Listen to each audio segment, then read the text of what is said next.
우리의 삶에서 많은 것들을 어떤 것과 연관시키고 보는 것이 영적이고 지혜로운 것이냐면요. 진노입니다. 진노. 하나님의 진노로 이 세상의 많은 사건들을 바라보는 것이 중요합니다. 여러분. 그것이 지혜입니다. 그것을 만약에 생각하지 않으면 사람이 선하다고 착각하거나 또는 왜 하나님이 전쟁을 일으키게 내버려 두시나 이런 잘못된 생각을 합니다. 또는 하나님이 왜 범죄자들을 다 처리하지 않고 그냥 이 세상에 날뛰게 만드는가, 이런 생각으로 우리가 오히려 하나님을 비난하게 됩니다. 뉴스에 봤더니 우리나라 휴게소에서 리트리버를 그냥 어떤 사람이 발견했더니 그냥 부대기가 막 끓는데요. 버리고 간 거예요. 키우다가 목줄 한 채로. 또 한 몇 달 전에는 또 어떤 짐승을, 고양이인가요? 이렇게 뒤로 이렇게 손발 다리를 묶어서 쓰레기통에 버렸어요. 잘 키우다가 아마 병이 들었거나 그랬겠죠. 아니면 그냥 귀찮아서든지. 사람이 아니면 누가 알겠습니까? 사람이 아니면. 저는 정말 깜짝 놀란 게 뉴스를 보면 미국 어디 하와이인가요? 아주 외모는 은혜롭게 생긴 어느 교회 여 집사님인데 알고 봤더니 남편을 그렇게 생명을 앗아간 악마였습니다. 악마. 그런데 교회에서는 집사님이에요. 사진 보니까 너무 은혜롭게 생겼어요. 저희들 중에서 제일 은혜롭게 생겼을 거예요, 아마. 그런데 그런 것이 도사리고 있는 것이 전 믿어지지가 않았어요. 그런 것을 볼 때마다. 그러면서 다시 한번 성경을 생각하게 되었습니다. 제가 처음부터 이런 말씀을 드리는 것은 하나님의 진노에 연관시켜서 봐야 된다는 것과 다 연결이 되는데요. 우리는 하나님의 진노를 생각할 때 사람의 이 분노와 연관시켜서 비슷하다. 사람이 막 갑자기 화내잖아요. 자기 혈기가 확 나오거나 그러면 하나님의 진노는 죄에 대한 극도의 혐오감이고 하나님의 인격의 아주 중요한 부분이에요. 그래서 하나님이 원래는 좋으신 분인데 갑자기 화를 내신다. 그게 아니고 원래 화가 많으신 분이에요. 하나님 인격 안에 원래 있어요. 근데 그것이 사람의 화를 내는 것 같은 것이 아니라 죄에 대한 혐오감을 갖고 계세요. 하나님께서는. 악에 대한 인격적인 혐오입니다. 이 진노를 적당히 얼버무릴 수도 없고 우리는 하나님의 이 진노를 피할 수도 없어요. 그래서 어떤 사람은 근데 이렇게 하나님에 대한 진노를 얘기하면 하나님의 성품에 오점을 만드는 거다. 그래서 싫어합니다. 싫어하는 사람이 있어요. 이런 얘기를 하나님의 어떤 wrath of God, anger of God 이런 얘기를 하면 기분 나쁘다고, 그런 신 안 믿는다고 반감을 품는 사람도 많고, 또 우리들도 그런 경험이 있을 거예요. 이런 하나님을 묵상하기가 힘들어요. 묵상하기. 그러나 그런 것과 상관없이 중요한 건 뭡니까? 성경이 뭐라고 가르치는지를 봐야 되지 않겠습니까? 성경은 하나님의 진노를 숨기려고 한 적이 한 번도 없습니다. 그리고 하나님 자신도 자신이 복수하고 그리고 분노하고 이런 것을 느끼는 복수심을 느끼고 하는 것에 대해서 하나님 자신도 절대로 수치스럽게 느끼시지 않습니다. 다음번 한번 읽어볼게요. 다음에 말씀을 한번 보면 신명기 32장 이렇게 돼 있어요. 이제는 나 곧 내가 그인 줄 알라. 나 외에는 신이 없도다. 나는 죽이기도 하며 살리기도 하며 상하게도 하며 낫게도 하나니 내 손에서 능히 빼앗을 자가 없도다. 이는 내가 하늘을 향하여 내 손을 들고 말하기를 내가 영원히 살리라 하였노라. 내가 내 번쩍이는 칼을 갈며 내 손이 정의를 붙들고 내 대적들에게 복수하며 나를 미워하는 자들에게 보응할 것이라. 누가 한 이야기입니까? 어떤 이상한 사람이 한 말입니까? 하나님이 하신 말이에요. 그리고 하나님이 하신 말씀은 하나도 헛되게 하시지 않습니다. 성구사전을 뒤적여보면 하나님은 사랑과 은혜를 말하는 성경 구절보다 분노와 진노와 복수를 언급하는 성경 구절이 훨씬 많아요. 많은 목사님들이 좋은 것만 골라서 설교해서 그렇지, 여러분, 신명기 28장에도 들어가도 복받고 여러분 나가도 복받고 그 말씀 아시죠? 원래 들어가도 벌받고 진멸당하고가 2배, 3배가 많아요. 그 뒤에 보면. 이렇게 하면 복받는 거가 앞에 있어. 우리는 그것만 좋아하는데 뒤로 가면 불순종할 때 어떤 일이 일어난지가 한 3배 길이가 많다니까요.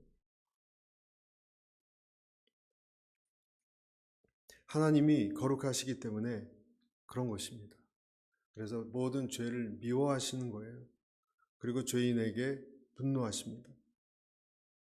그래서 아까도 말씀드린 것처럼 하나님의 이 진노는 하나님의 신실하심, 하나님의 능력, 하나님의 어떤 자비, 그런 여러 성격이잖아요.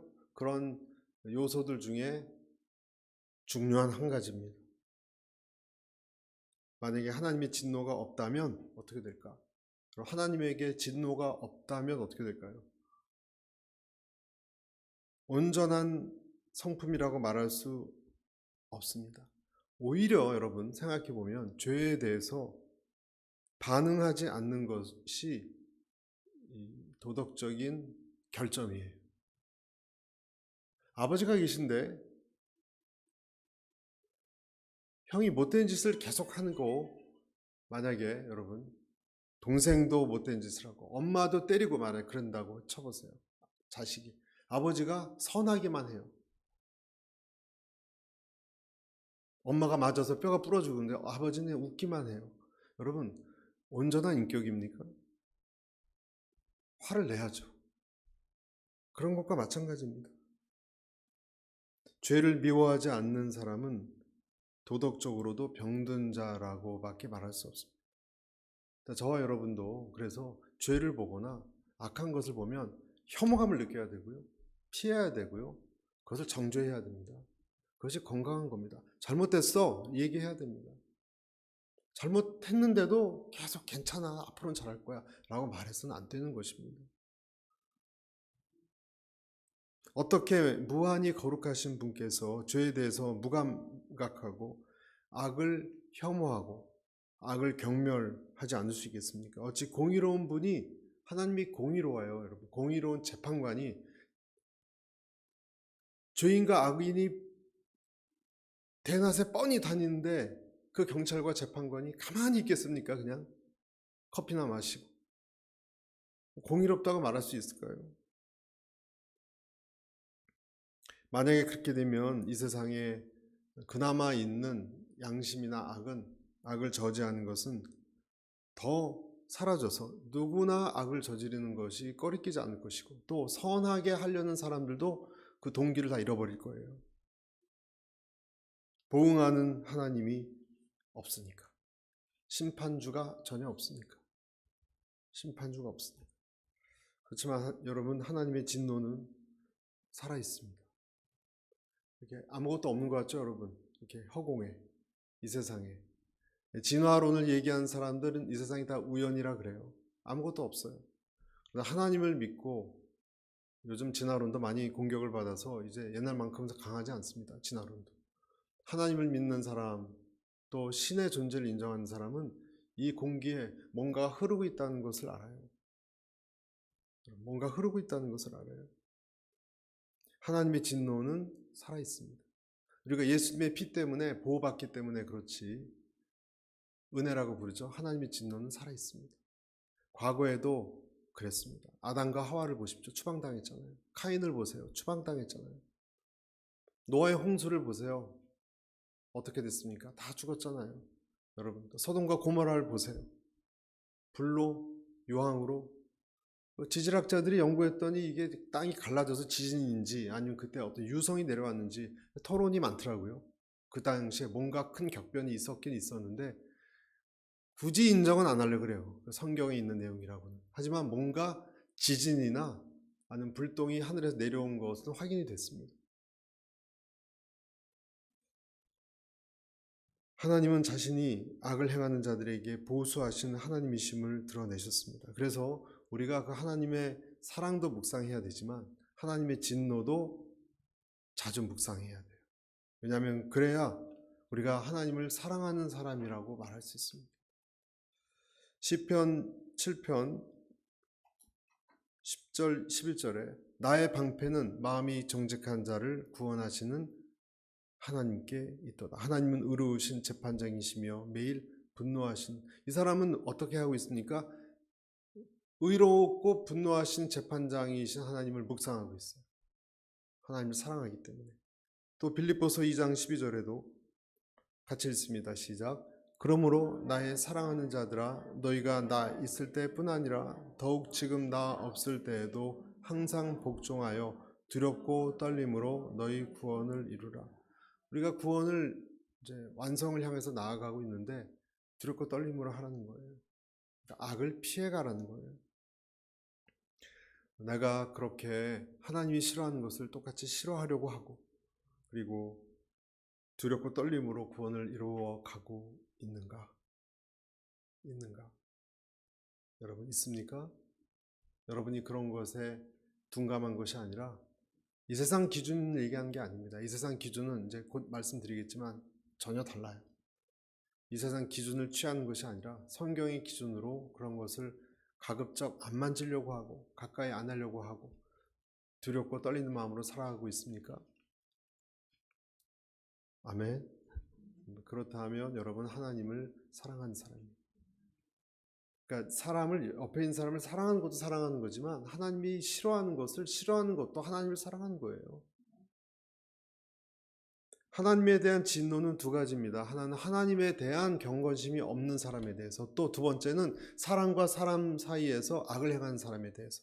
두 가지로 하나님의 진노가 내려와요.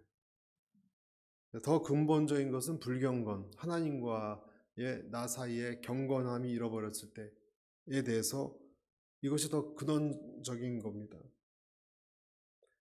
그 사람은 하나님을 알만한 것이 오늘 말씀해 보면 여러 군데 많이 나타났는데 나타났다 그랬어요. 그러니까 그들은 아니다라고 말 정확히 못해요. 그러나 그것을 향해서 눈을 감아버렸다. 21절에 나오듯이 하나님으로부터 영화롭게도 아니하고 감사치도 아니하고 오직 그 생각이 허망하여졌다. 미련한 마음이 어두워졌고 우준하게 됐다. 이런 말이 있거든요. 이 말의 하나하나를 잠깐 보면요. 전혀 모르겠는데 그것이 아니라 알긴 알겠는데 자꾸 피하는 느낌을 줘요. 피하는. 앞에 왜냐하면 19절에 이는 하나님을 알만한 것이 저희 속에 보임이라. 하나님께서 이를 저희에게 보이셨느니라. 그러니까 지금도 피하는 거예요, 여러분. 사람들이. 창조 세계가 하나님의 지식을 드러냅니다. 여러분, DNA가 밝혀지고 과학이 발달할수록 뭐가 밝혀지냐면 다 프로그램이라는 거예요. 프로그램. 그렇죠? 염기, 서열 이런 얘기 들어보셨죠? 여러분 그런 거 사진 많이 보셨을 거예요. 이렇게 사다리가 꼬인 것 같은 그런 그림 많이 봤죠. 그러니까 여러분이 또 제가 이렇게 자라면서 손톱이 자라고 또 발이 어떤 발 모양이 나오고 여러분 다리 밑에 손이 생기고 여기 발이 생기면 어떻게 되겠어요? 네? 또 코가 제 뒤통수에 달리고 그러면 어떻게 되겠어요? 눈이 세 개가 생긴다거나 기형아가 되는 거잖아요. 그런데 적절하게 어느 시점에 어떻게 신경조직이 처음에 뭘 건드려서 거기서부터 고체가 나오고 뼈가 형성되고 신경망이 형성되고 피가 들어가서 어떤 게 생기는 거예요. 코가 생기고 입술이 생기고. 그 누가 했습니까? 그 어떤 프로그램이에요, 여러분. 요즘 컴퓨터 사이언스 하는 자녀들 코딩 하잖아요, 코딩. 여러분 코딩을 하신 거예요, 하나님이. 엄청난 분량에. 그래서 언제 어느 때 뭐가 나타나라 하니까 이렇게 나타나는 거예요. 그것을 발견하고서 과학자들이 기가 막혀 했습니다. 충격을 받고. 이게 어떻게 우연히 생길 수 있는 건가? 여러분, 우연히 코딩을 할 수 있습니까? 이 복잡한? 그런데도 인정하려고 하진 않죠. 그것도 다 자연 발생적으로 수억 검년의 억만 년의 시간을 통해서 인정을 하지 않는 거예요. 자신의 지식을 드러냈음에도 불구하고. 그러니까 문제는 뭐냐면요, 우리가 하나님을 이해하지 못하고 인식하지 못하는 것이 아니라 알면서도 하나님을 하나님으로 인정하기 어떤 싫어하는 마음, 그것이 오늘 초점입니다. 그래서 동성연애, 불의, 추악, 탐욕, 시기심, 살인, 분쟁 이런 것이 나타나는데, 이 모든 것의 뿌리는 어디로 거슬러 올라간다고요? 하나님의 어떤 존재를 인정하기 싫어하는 마음, 이 시작점이라는 거예요. 하나님을 마음에 두기 싫어하는 불신앙. 그러니까 전혀 모르는 것이 아니라 아는데요, 있어요. 근데 두기 싫어한다는 거예요. 이게 죄의 본질이라는 거예요. 그래서 여러분, 죄란 말도 점점점 사용 빈도가 줄어드는 거 아시죠? 죄란 말을 어디서 여러분 방송에서 들어보셨습니까? 기독교인들만 쓰는 용어가 돼버렸어요, 이제는. 불신자들은 그 죄란 용어 자체도 혐오 발언이라고, 헤이트 발언이라고 그것도 금지시킵니다. 인간이 선한데, 인간이 상황의 피해자일 뿐이지 무슨 죄란 얘기를 하면 그것은 상대방에 대한 헤이트 크라임으로 간주하기 시작합니다. 그런 말도 함부로 못해요, 여러분. 어떤 극악한 아주 신문할 만한 그런 범죄를 저질러도 꼭 뭐가 따라붙어요? 심신미약이다. 심신미약이라고 설명해요. 아니면 어떤 약물 중독의 상태, 아니면 내가 술 취해서 아무것도 기억이 안 난다, 아니면 정신적으로 건강하지 않은 상태 때문이다. 다 어디로 가요? 사람 자체 본질이 아니라 환경의 탓. 이 사람이 자라면서 아버지한테 너무 많이 구타를 당해서 그렇게 된 것이다. 피해자다, 오히려 이 사람이. 죄는 죄책감을 주는 용어이기 때문에 여러분, 초등학교에서도 못 쓰게 합니다. 못 쓰게 합니다, 교사들이. 그래서 히틀러, 스탈린도 악인이라고 말 안 하고 정신이 이상한 사람이다, 이렇게 표현을 해요. 피해자예요, 그들도. 왜 그럴까요? 이들이 싫어하는 것은 이 죄를 인정하면 어떻게 되죠? 죄를 인정하면 뭘 인정해야 돼요? 신을 인정해야 돼요. 신을 인정하면 무엇을 인정해야 돼요? 성경에 나오는 신과 인간 사이의 관계를 받아들여야 돼요. 그리고 경전에서 얘기하는 인간이 죄인이란 이 규정, 인간이 죄인으로 규정되기 때문에 인간은 절대로 부정되면 안 되거든요, 여러분. 온전하지. 우리가 인간이란 존재가 부정되고 부인되면 안 되거든요. 죄인이 어떤 신 앞에 벌벌 떨면 자존심 상하거든요. 그래서 싫어하는 거예요. 여러분, 우리도 마찬가지예요. 따지고 보면, 여러분, 따지고 보면 우리도 마찬가지예요. 우리는요, 내 자신을 낮추고 사과하고 용서를 그냥 빌면 되는데, 내 위신이 중요하기 때문에, 그렇죠? 어떨 땐 그런 때가 있지 않습니까? 다 알아요, 내가 잘못한지. 근데 내 자존심 때문에 끝까지 인정하기 싫어요. 그리고 속으로 내용이 아니라 이젠 감히 나한테 이럴 수가, 이 문제로 번지는 거예요. 나한테 이럴 수가. 같은 뿔입니다. 인간을 죄인으로 규정하지 않고, 만약에 여러분 인간을 죄인으로 규정하지 않고 긍정하면 어떤 일이 일어날까요? 그러니까 이게 반대예요. 죄인으로 인정하면 또 완전히 달라지고요. 나를 죄인이 아니라 의인으로 인정하면 어떤 일이 일어날까요? 여러분, 주변에 있는 모든 것이 다 달라집니다, 여러분. 첫째, 뭐가 달라지느냐? 종교는 거추장스러워요. 그리고 하나님은 억압적이 돼요. 뭐 이렇게 하라는지 말라는 게 맞는지 몰라. 하지 말라는 게. 난 잘하고 있는데 간섭하시느냐? 이런 생각이 금방 듭니다. 파스칼이라고 유명한 프랑스의 크리스찬인데 일반인들에게도 너무 영향력이 있었죠. 이런 얘기를 했습니다. 진정한 본성이 상실되면 모든 것은 그 자신의 본성으로 변한다. 진정한 선이 상실되면 모든 것은 그 자신의 선으로 변한다. 파스칼 그 책의 426번에 나오는 문구인데요. 이런 겁니다. 진정한 하나님이란 선이 사라지면 모든 것은 내가 선한 것으로 다 변한다. 난 별론데 그럼 그게 선이에요. 내가 선이에요. 내가. 이런 사람들을 하나님은 어떻게 대하십니까? 24절에 그 내용이 나와 있습니다. 24절 같이 한번 읽어보겠습니다. 시작. 그러므로 하나님께서 그들을 마음의 정욕대로 더러움에 내버려 두사 그들의 몸을 서로 욕되게 하셨으니, 하나님이 여기서 유명한 그 신학 용어로 유기, 내버려 두심, 파라디도미 원어로는 give over, surrender 이런 표현을 써요. 그냥 손을 놔버렸다는 거예요. 이런 악인들에 대해서 하나님이 내버려뒀다. 하나님이 가장 그 세게 심판하는 것은 뭐냐면 죄를 범한 사람을 심판을 채찍으로 하는 것이 아니라 그냥 내버려두는 거예요. 우리가 잘 이해가 안 갈 수도 있습니다. 근데 사실 이것만큼 무섭고 두려운 진노가 없습니다. 여러분, 믿는 사람이라고 심지어는요 말을 하면서도 내가 살고 싶은 대로 살아가는 사람 있죠? 진짜 사실은 하나님이 없는 사람, 그 사람에게는요 브레이크가 없어요. 브레이크가 없어요. 또 하는 일마다 또 잘 됩니다. 하는 일이 잘 돼요. 그리고 모든 일을 잘 헤쳐나갈 수 있어요. 나쁜 생각을 해도 누구 하나 저지하지도 않고, 그리고 아무 일도 안 일어나요. 자식도 축복받고 집도 잘 살아요. 자식도 잘 되고. 여러분, 축복입니까? 정말 축복입니까? 가장 무서운 진노의 결말이에요, 여러분. 우리는 그런 사람들 부러워하죠.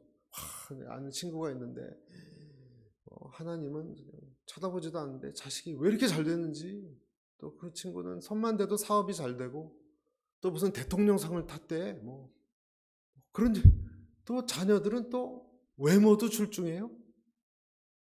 또 오래 살아요. 또 건강해서. 그러면 하나님과 믿는 사람의 비교해서 열등감 느끼고 화가 나고 그럴 때가 있을 겁니다. 그러나 여러분, 그것이 축복입니까? 죄 지은 사람을 세부적으로 살펴보면 오늘 말씀에 몇 가지가 있는데, 첫째, 하나님을 영화롭게 하지 않았고요. 첫 번째 단계. 둘째, 감사치도 아니했고, 셋째, 생각이 허망해지고. 당연한 수순이에요. 하나님을 잃어버리고 감사가 없으면요 그 생각이 허망해집니다. 아둔해집니다. 넷째, 더 마음이 어두워졌다. 마음이 어두워지면요 어떤 생각도 가능하고 상상한 것을 그대로 실행합니다.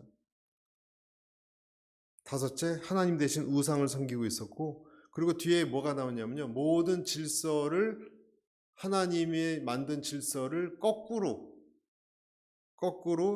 순서를 마음대로 바꿔버리는 일이 일어납니다. 이것이 절차예요, 여러분. 절차. 지금 우리 사회를 보면 어느 단계까지 왔는지가 좀 약간 보이지 않습니까? 근데 로마, 이런 것이 강한 지역일수록 그랬어요. 로마의 초기에 황제 15명을 조사를 했는데 14명이 로마 황제입니다. 14명이 동성애자였어요. 어떻게 그럴 수 있을까? 또 동성애자였을 뿐만 아니라 이게 다 같이 따라와요, 여러분. 마음이 무정해졌어요. 무정. 긍휼이 없는 황제들이었어요. 그래서 로마 시대는 이런 문화가 많았어요. 아기를 내다 버리는 악습이 유행했습니다. 부인이 아기를 낳으면 남편 발치 앞에 갖다 놓습니다. 아기를. 마음에 들면 일어나서 안고 아이가 자기 마음에 안 들면 돌아 눕는데요. 그러면 거리에 버리는 거예요, 그냥. 그렇게 해서 로마 도시에 하루에 30에서 40명 정도 되는 신생아들이 광장에 버려졌대요. 아까 제가 말씀드린 강아지 버린 것처럼.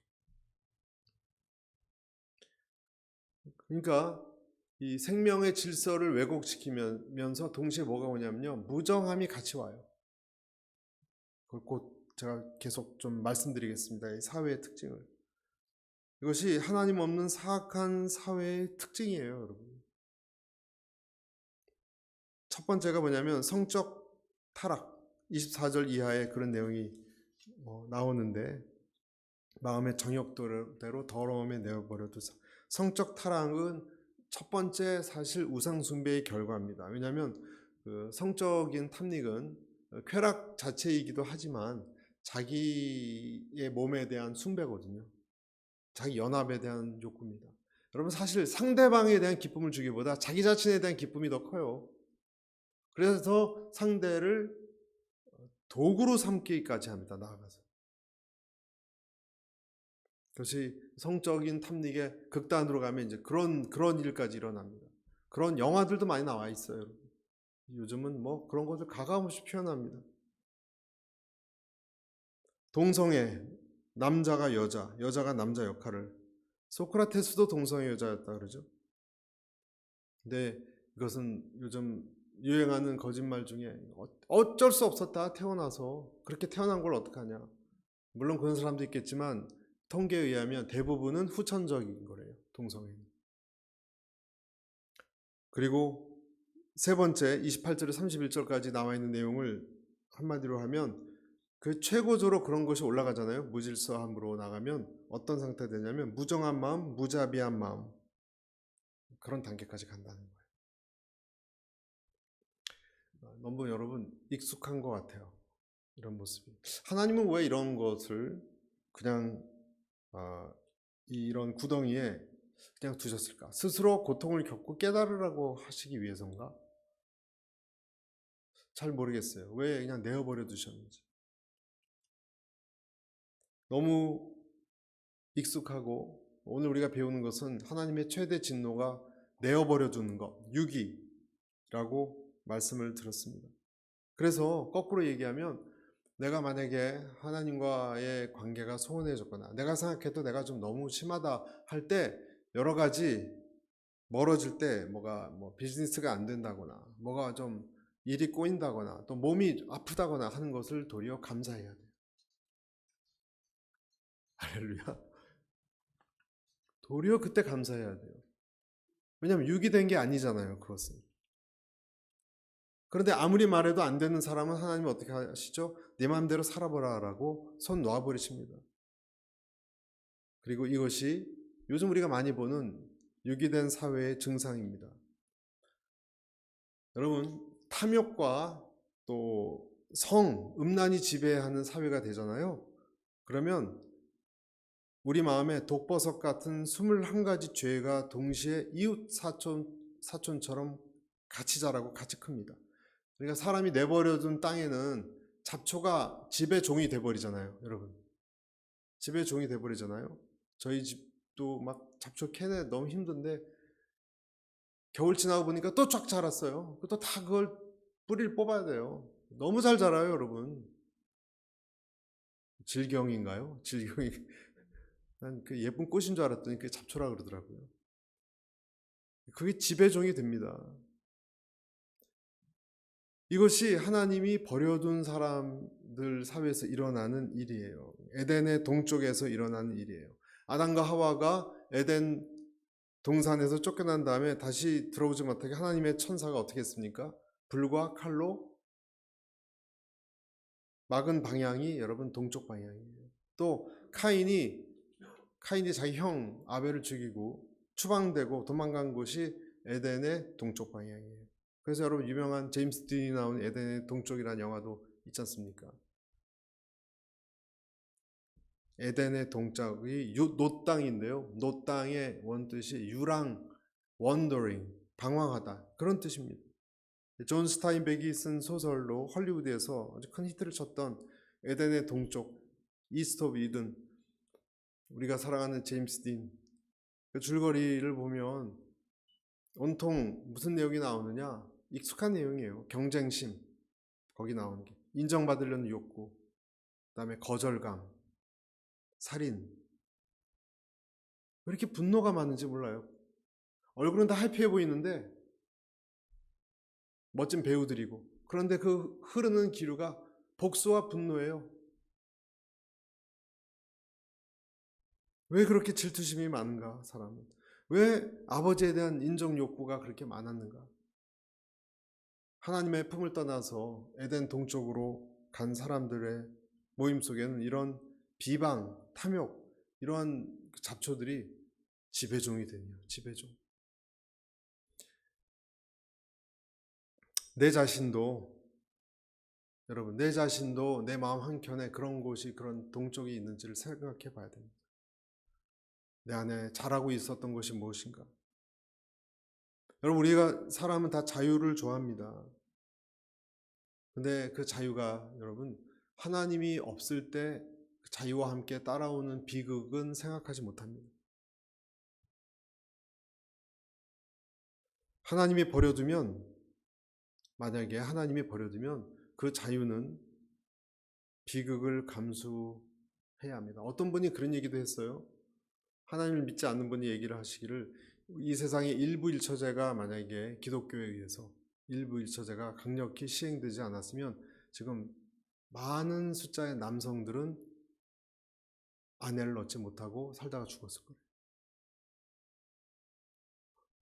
우리는 그런 생각하죠. 그 종교 때문에, 기독교 때문에, 일부 일처제 때문에 마음껏 내가 여러 아내를 두고 싶은데 그러지도 못하고 막 종교를 비난합니다. 그런데 그것을, 그 사람이 그렇게 했어요. 천만의 말씀이라고. 실제로 만약에 일부 일처제가 사라지면 여러 명의 아내를 둘 것 같으냐, 남자들이? 그 반대래요. 강력한 몇몇 남자들이 수십 명의 아내를 취해서 차례가 웬만한 사람에게는 돌아오지 않는답니다.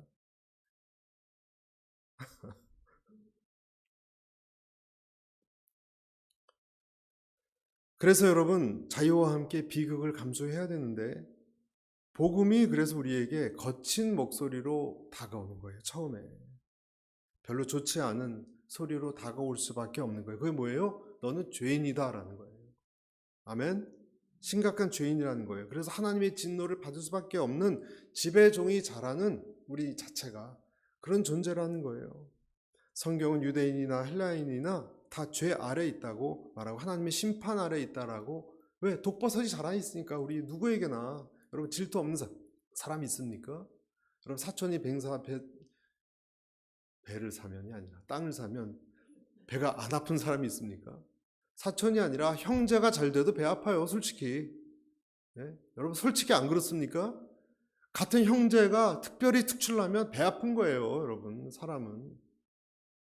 그리고 부모한테 사랑받으면 나는 뭐야? 이런 생각이 들고 열등감이 드는 거예요. 그리고 별로 좋아 보이지 않는 거예요.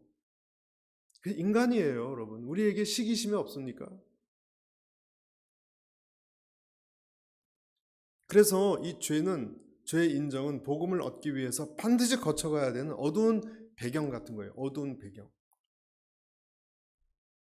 그래서 하나님의 유기해버린 상태, 복음으로 다가오시는 것이 아니라, 그게 제일 무서운 상태고, 반대로 죄 때문에 고통받는 상태가 행복한 상태라는 것을 우리가 이해해야 됩니다. 왜냐하면 하나님의 마음을 걷어버리면 그런 사람은 그런 것도 없기 때문에 고통도 없습니다. 그런데 여러분, 마지막 단계, 지금 우리나라, 우리 이 전 세계 사회에서, 특히 문명 사회에서 어떤 일이 일어나고 있는가, 심각하게 생각해야 될 부분이 한 가지가 있어요. 여러분도 느끼셨을 거예요. 어떤 일이 일어나고 있습니까? 죄의식이 사라지고 있습니다. 죄의식이 사라지고 있습니다. 바늘에 찔리면 사람은 아파해야 되고 불에 데이면 고통스러워해야 되는데, 오늘 많은 사람들의 양심이 무뎌지고 있습니다. 영혼이 무뎌져서 이제는 사회에 대해서도 별로 아파하지 않습니다. 무정한 사람들, 즉 소시오패스들이 많아지는 것, 여러분 느끼죠? 엽기적인 어떤 일, 다 똑같은 일이에요. 무정해져서 그래요. 우리도 마찬가지예요. 우리도 웬만한 영화 보면 피가 낭자를 해도 놀래지도 않아요. 우리도 그렇잖아요. 우리도. 이 세상에는 하나님이나 사람 사이의 사랑, 구원 이런 따위에는 전혀 관심 없는 부류의 사람들도 많습니다. 여러분, 오직 그 사람들은 권력, 지배, 성공 여기에만 관심이 있고 이것을 이루기 위해서는요 어떠한 수단도 가리지 않고 이용합니다. 그러니까 주변에 있는 모든 사람들이나 친구들이 결국 알고 보면 겉으로는 양 같은 모습으로 다가가지만 다 내 목적을 이루는 수단에 불과한 거예요. 서로 상처와 피해를 주어도 양심의 가책이요? 그런 거 없습니다. 그 사람이 잘못했는데 뭐 이렇게 생각하고 그냥 넘어갑니다. 사람을 끌어들이는 어떤 매력을 가질 수도 있습니다. 그런데 이 사람들의 특징은 죄책감이 없습니다. 그래서 거짓말에 능숙합니다.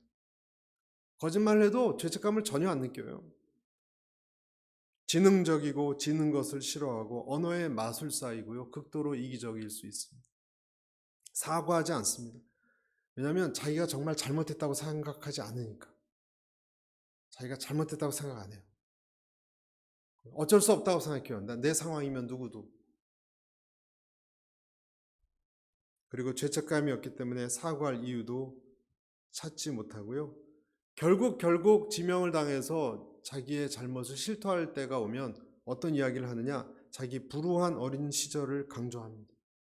그리고 사람들에게 동정심을 얻어내려고 합니다. 다 이것이 여러분 뭐예요? 소시오패스적인 현상이에요. 이런 현상이 확산되고 있다는 거예요. 문제는. 이 사람들이 로마서에서 내어버려둔 사람들의 특징입니다. 그래서 여러분 중요한 것은 내가 그 감각을 여전히 느끼느냐 안 느끼느냐가 중요해요. 이 세상에는 물론 죄를 예민하게 느끼는 맑은 영혼의 사람들도 있습니까? 있습니다. 저와 여러분 같은 사람들이죠.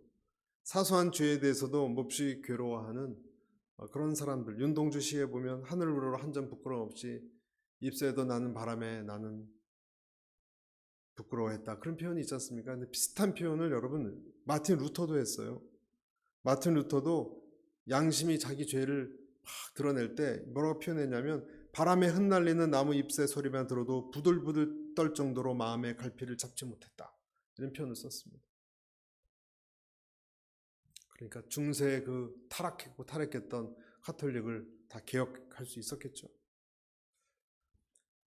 그래서 여러분 결론인데요. 분노하신 하나님이지만 여러분 하나님 분노하세요.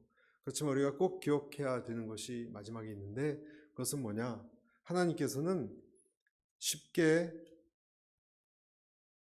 민감한 죄에 대해서 자기 자녀를 버리시지 않는다는 거예요.